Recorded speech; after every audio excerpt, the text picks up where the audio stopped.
Boa tarde, amados irmãos, graça, paz e misericórdia. Estamos aqui para, através deste canal, poder ministrar uma palavra de Deus ao seu coração, para que as nossas vidas possam ser fortalecidas nesse tempo e nesses dias difíceis que estamos atravessando, até mesmo como igreja.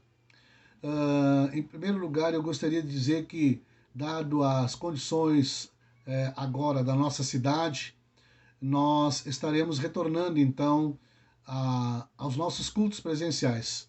No próximo domingo, pela manhã, às 9 horas e às 19 horas, teremos o culto presencial.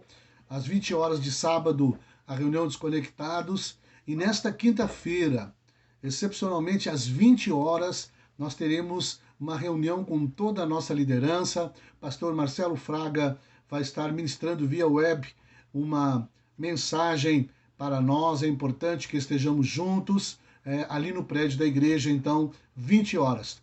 Tomaremos todos os cuidados que sempre temos tomado até agora com relação à saúde das pessoas.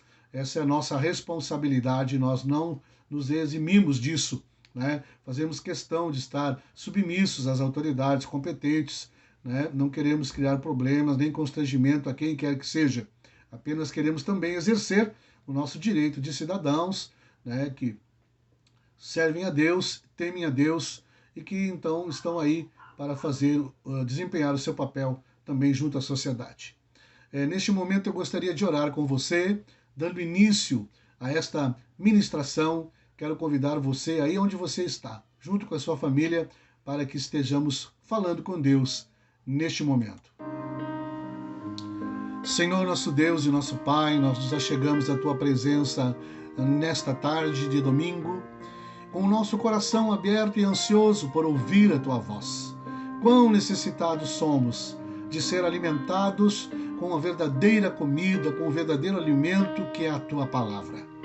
Que o Teu Espírito Santo, que inspirou, Pai, os homens que escreveram a Bíblia Sagrada, venha sobre nós agora nos trazendo entendimento, discernimento, sabedoria e revelação a respeito da Tua palavra, daquilo que o Senhor quer nos falar para este momento que estamos vivendo como igreja de Cristo na terra. Traz sobre nós a Tua graça, nós te suplicamos, em o nome do Senhor Jesus Cristo.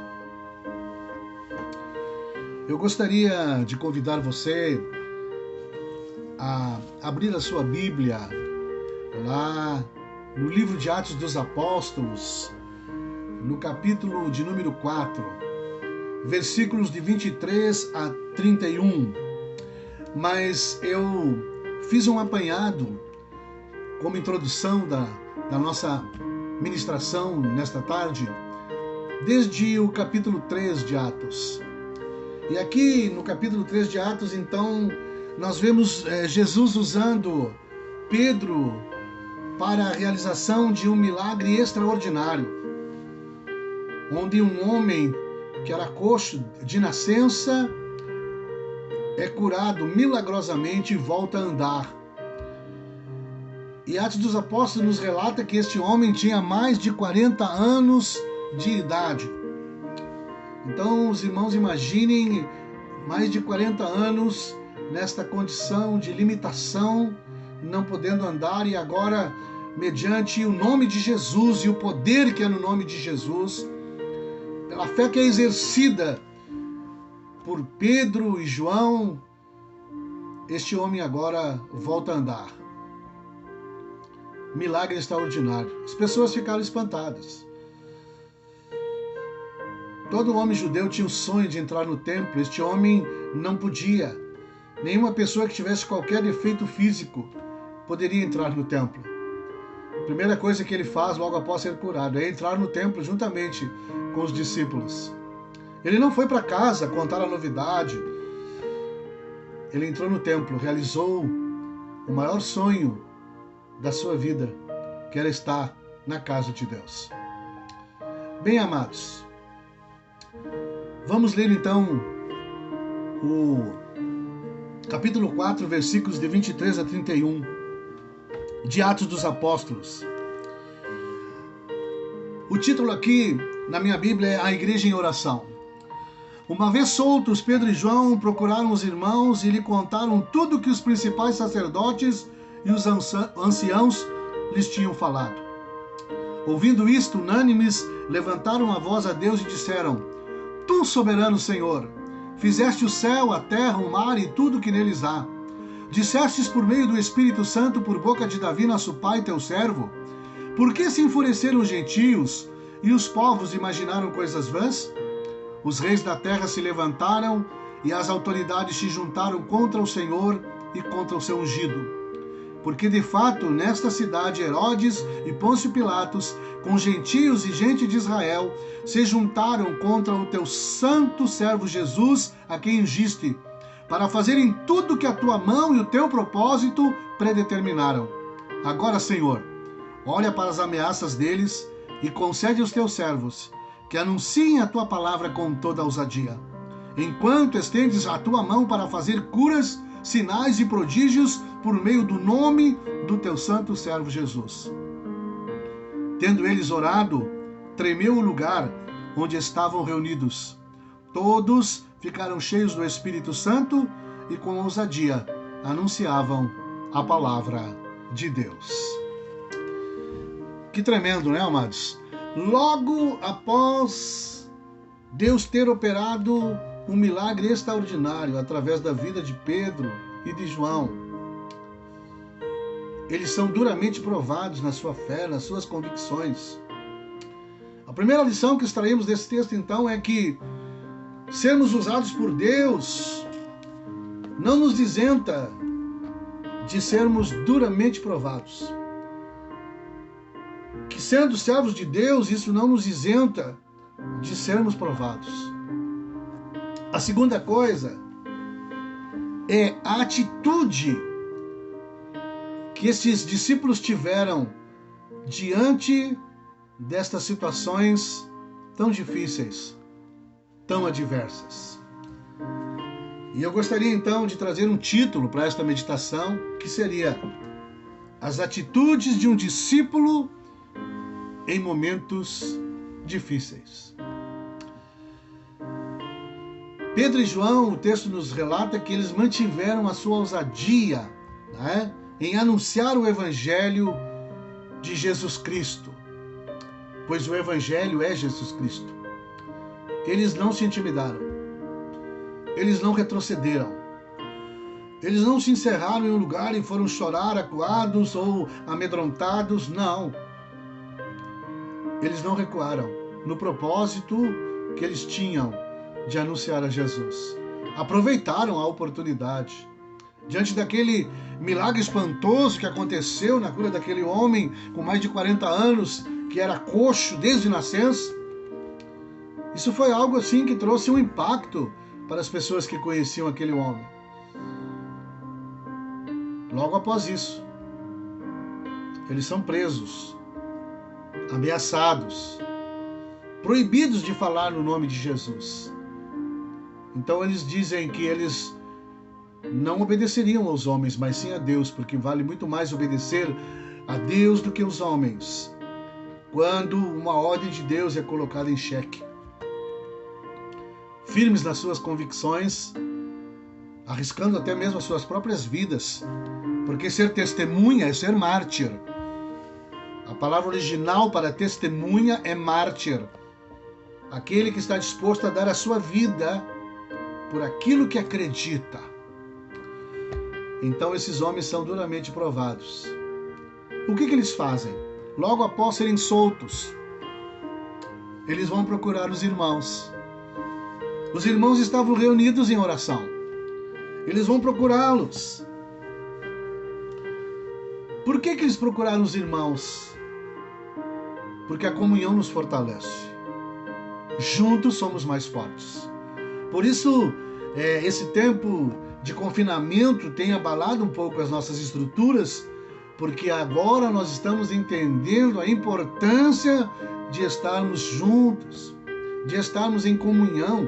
Somos alimentados através das lives, tantas palavras existem aí na web para nós assistirmos e sermos edificados, palavras tremendas. Eu, particularmente, tenho sido muito edificado.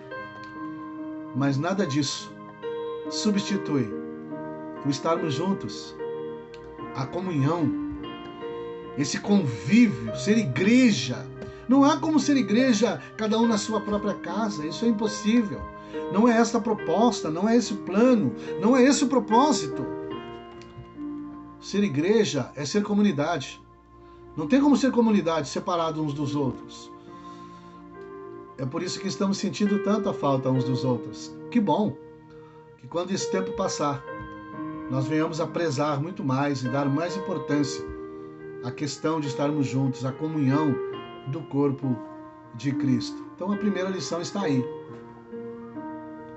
Em segundo lugar, nós percebemos no texto que em vez de se sentirem acuados e estarem murmurando e queixosos, porque agora, depois de terem sido usados por Deus, estão passando tão grande perseguição, eles colocam diante de Deus todas as ameaças que eles receberam. Nós precisamos colocar diante de Deus todas as coisas que acontecem em relação às nossas vidas. Não colocar no Facebook, ou no Instagram, ou no Twitter. Não, colocá-las diante de Deus, porque é de lá que vem uma resposta. De lá sempre virá uma resposta. Eles entendiam isso. Relataram diante de Deus, apesar de eles saberem que Deus sabia de todas as coisas. Mas quando você tem intimidade com alguém, você conversa com essa pessoa. Você abre o seu coração. E eles colocaram diante de Deus todas aquelas ameaças. E oraram a Deus.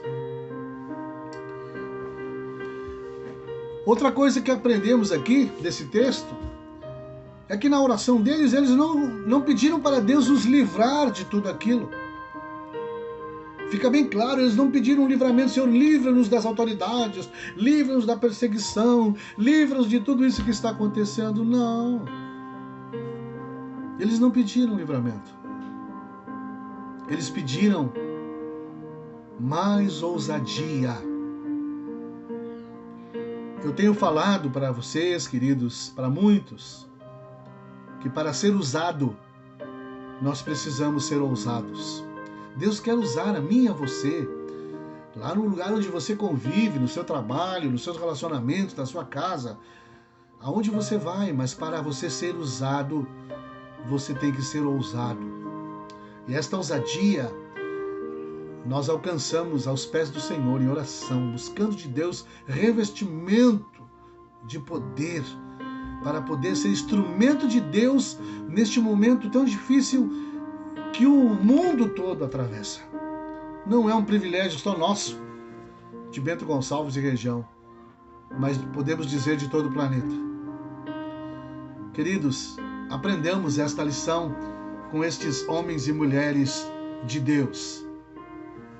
Eles pediram ousadia para continuar pregando e também pediram que concomitantemente, que ao mesmo tempo em que eles iam ministrar o Evangelho, falar da palavra de Deus, falar de Jesus, que os sinais os acompanhassem. Sinais, prodígios e maravilhas, que Deus operasse curas, libertação, pelo nome do Senhor Jesus, que estava sendo invocado por eles. Não pediram nada para eles. Não pediram nada para suas benesses pessoais, para o seu deleite pessoal. Infelizmente, o evangelho que conhecemos hoje foi picado pelo vírus do hedonismo, onde as pessoas vêm para Jesus buscando o seu deleite, a sua felicidade, a sua realização pessoal. E o evangelho não é isso. O evangelho é nós vivermos para o deleite, para a satisfação daquele que nos chamou, daquele que nos comprou, daquele que nos resgatou. E é aí que nós vamos encontrar o real sentido da nossa própria vida. A essência do nosso viver será encontrada aí, quando nós entendemos isso e vivemos para Ele, porque dele, por Ele e para Ele são todas as coisas. Não há realização plena fora de Jesus Cristo. Qual foi a resposta de Deus para a oração deles? O que eles receberam como resposta desse momento de clamor na presença de Deus? O texto nos relata que o lugar onde eles estavam tremeu. Podemos imaginar uma coisa dessas? O lugar onde eles estavam tremeu. Ah, houve um terremoto, pastor. Tá bom, pode até ser. Quem é que provocou um terremoto naquele exato momento, naquele exato lugar, naquele exato instante? Para aqueles que são céticos, né, que querem sempre explicar cientificamente as coisas. O lugar onde eles estavam tremeu. E agora acontece uma coisa que a ciência não explica. E todos ficaram cheios do Espírito Santo. O enchimento do Espírito Santo é dado para que sejamos testemunhas. Esse poder nos é dado para falar de Jesus, para pregar o Evangelho. Somente o Evangelho sendo pregado é que discípulos serão gerados em Deus. Verdadeiros discípulos serão gerados quando o Evangelho é pregado. Então, queridos, eu vejo muitas pessoas querendo mais de Deus. Querem ter uma sensação, querem ter uma emoção, querem ter uma experiência. Mas o revestimento de poder é para ser mártir. É para estar disposto a morrer por aquilo que acredita. Qual tem sido a nossa atitude no momento em que a nossa fé e a nossa convicção é duramente provada? Qual tem sido a nossa atitude? Nos escondemos? Nos amedrontamos? Entramos em pânico? Em desespero? Em depressão? Qual tem sido a nossa atitude? Todos esses exemplos na Bíblia estão relatados para que nos espelhemos neles. Pessoas como nós, homens e mulheres de carne e osso, como eu e você, mas com uma convicção e uma fé inabalável. Que coisa tremenda!